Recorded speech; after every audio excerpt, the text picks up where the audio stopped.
Hey guys, what's up and welcome back to my channel. My name is Zoe if you are new here, and today's video is going to be a full coverage Friday video. And yeah, happy Friday guys. I have a new foundation to try out for you guys, one that just hit the market. I know there's a ton of new foundations out right now, so I got my hands on one of them and we're going to be testing it out today. If you are new here, please don't forget to subscribe to my channel before you leave. Join our family. Also, you can give the video a thumbs up if you enjoyed it. Leave a comment down below on which foundation you guys want to see next Friday. The new Anastasia Beverly Hills foundation or the Estee Lauder Double Wear. I know I've gotten tons of requests to do both, so please let me know which one you guys vote for down in the comments below. If you guys want to follow me on any other social media, then that will be listed down in the description, so make sure you check out the description below. And yeah, if you're ready to see what foundation I'm using, how it performs, and everything that comes along with it, then just keep watching. Okay, so first off, it is currently 1:24 in the afternoon, so I'm going to wear this for as long as possible. First things first, I'm going to prime really quickly. I'm going to prime with the Touch in Sol No POREBLEM primer, as always. Also, I know my brows are looking a little bold today.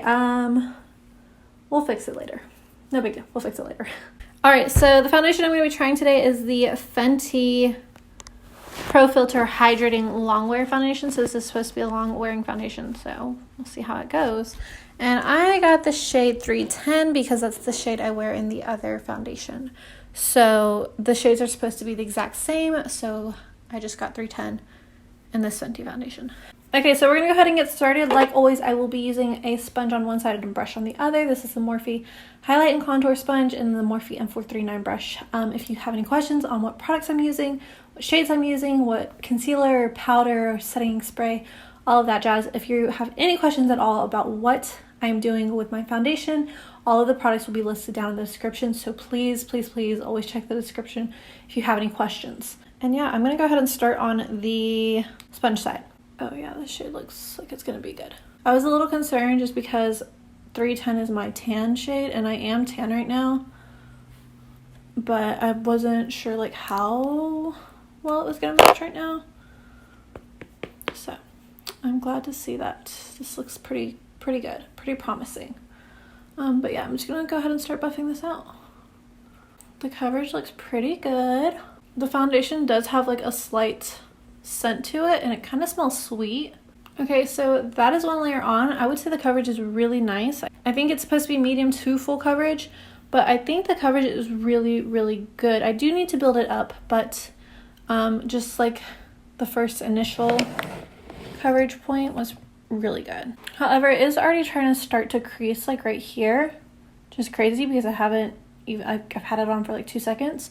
But on the rest of my skin, it looks pretty good. It is supposed to be hydrating and it is pretty luminous. So yeah, it is kind of thicker though. It's not like a super thin foundation, but I am gonna build this up and see how this goes. Also, another thing I'm noticing is that it is oxidizing like a hair. For sure. It's definitely oxidizing a little bit. Alright, so that is 2 layers on. And again, it looks really good. It did oxidize a little bit. So I might, if I were you and I wanted this foundation, I'd probably go down 1 shade or like a half shade if they have half shades. I really don't know because I don't like the other foundation. But as of right now, it looks pretty good on the skin. It is a little bit thicker, like I said, so it does kind of look like it's sitting on top of my skin. And it isn't like covering my pores like other foundations typically do. Like it's making me look like I have texture right here without actually having texture right here.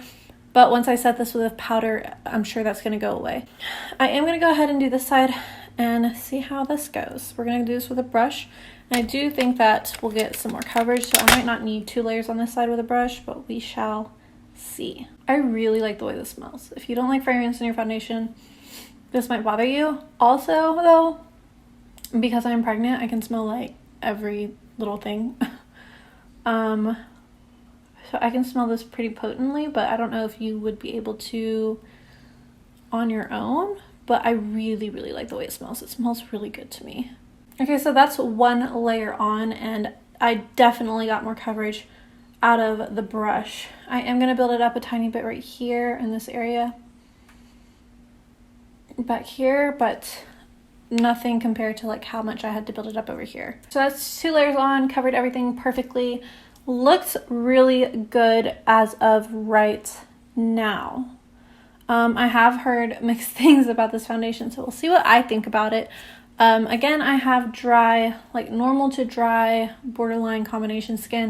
I get oily in my T-zone, but not very badly. And then the majority of my face is normal to dry. It's not super dry, but it's not normal either. Like I definitely need like moisturizing products and stuff, if that makes sense. But I'm going to give you guys a close up really quickly so you can see what it looks like on my face without setting it or anything.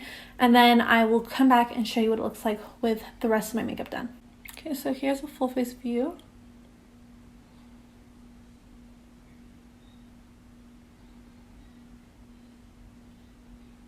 Here is the sponge side.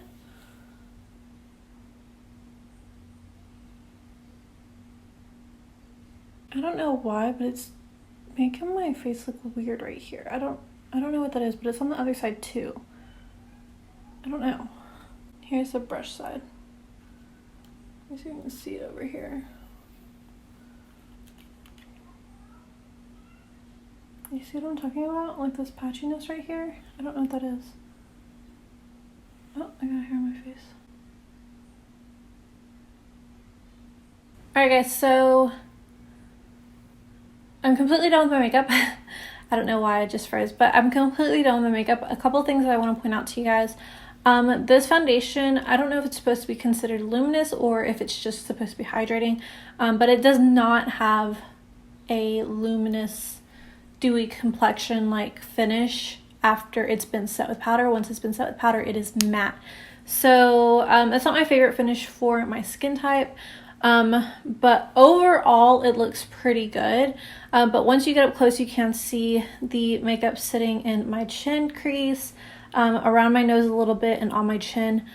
Just in general, it just looks kind of heavy. Also, it did settle into my pores a little bit.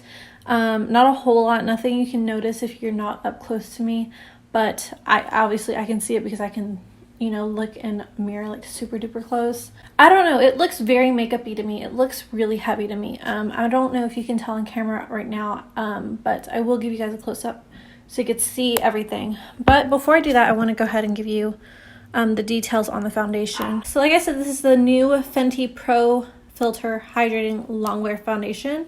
It retails for $35. It's supposed to be a natural finish, so yeah, it's not supposed to be like dewy or anything, but it's not supposed to be matte, and this is very matte. And I did use a hydrating powder, and I set it with setting spray. So in my opinion, if you cover it, if you put a powder on it, it's going to be matte.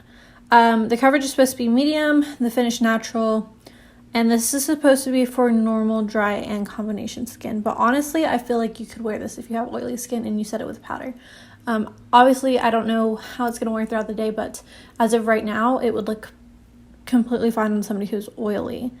And it does come in 50 shades. It has 1.08 ounces, so a little bit over 1 ounce. But yeah, I'm gonna give you guys a close-up really quickly so you can see what it's looking like on my skin, and then I will update you guys at the end of the night.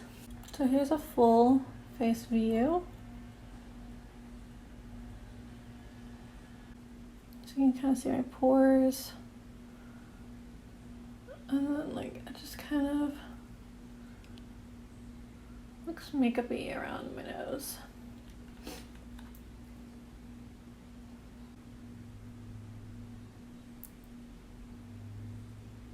Here's the sponge side.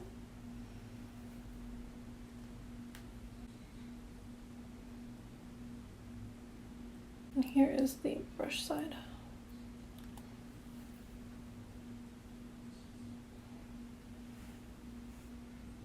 Don't mind this massive pimple right here, I know. Alright guys, so I am back and it is currently 9:50 at night. So I put this on around 1:24. 1:30-ish. So I have had this on for like close to 8.5 hours. So I don't really notice a lot of things that are wrong with the foundation, which is really good. On the majority of my face, it still looks really good. I think it looks better now than it did when I first put it on. When I first put it on, it did look a little heavy, and right now it really doesn't look too heavy. I guess like it got to settle into my skin. It didn't get oily at all.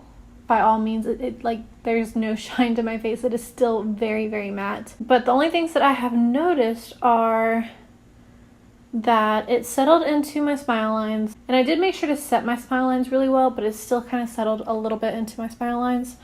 And then on my chin, it kind of bunched up, and I can't tell if it like broke up a little bit. It kind of looks like it broke up a little bit, not a lot, but just a tiny bit around, I guess, like my hair follicles on my chin. I'm not sure if you'll be able to see it in the close-up, but hopefully you can. But the rest of my face still looks really good, really smooth. It's still very matte. And yeah, I really don't have a lot of bad things to say about this. I do definitely like it more now than I did when I put it on, for sure. Is it my favorite finish for foundation for my skin type?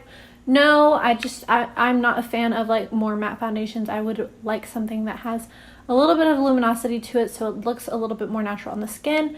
But I really am not upset with this foundation. I'm not upset with like the finish of it or anything. I do think that less is more with this foundation because it is a little bit heavier for a hydrating foundation. I think that you should go in with less. Like if you have less to cover and you only need, you know, a little bit, I think that it would probably wear beautifully on you. But because I have to layer it and kind of put a lot on, I think that it's a little bit heavy for what I would want from a hydrating foundation. But it is really good. It did really last really well. It did not move, it didn't budge. Everything is still covered. Everything is still in its place. Yeah, I'm really not mad at this foundation. I'm gonna give you guys a close-up now so you can see everything up close and personal. So you can see my smile lines and like my chin area.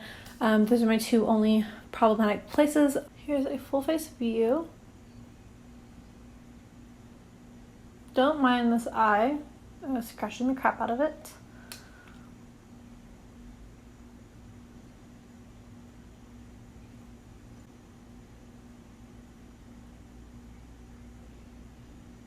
It did settle just ever so slightly right in here.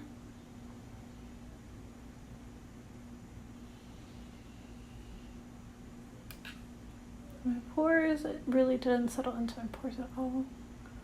Here is the sponge side.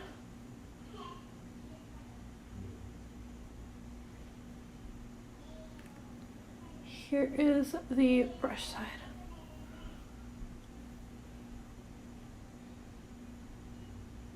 Alright guys, so that is it for this full coverage Friday. I really hope you guys enjoyed this video and my thoughts.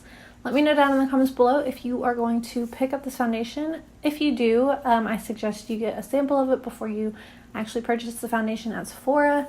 But let me know your thoughts. Let me know if you think that you want to try this. I'm really happy I did try it because I do like it more than the original Pro Filter foundation, for sure. Way more. But yeah guys, thank you guys so much for watching. I love you guys so much, and I will see you guys in my next video. Bye!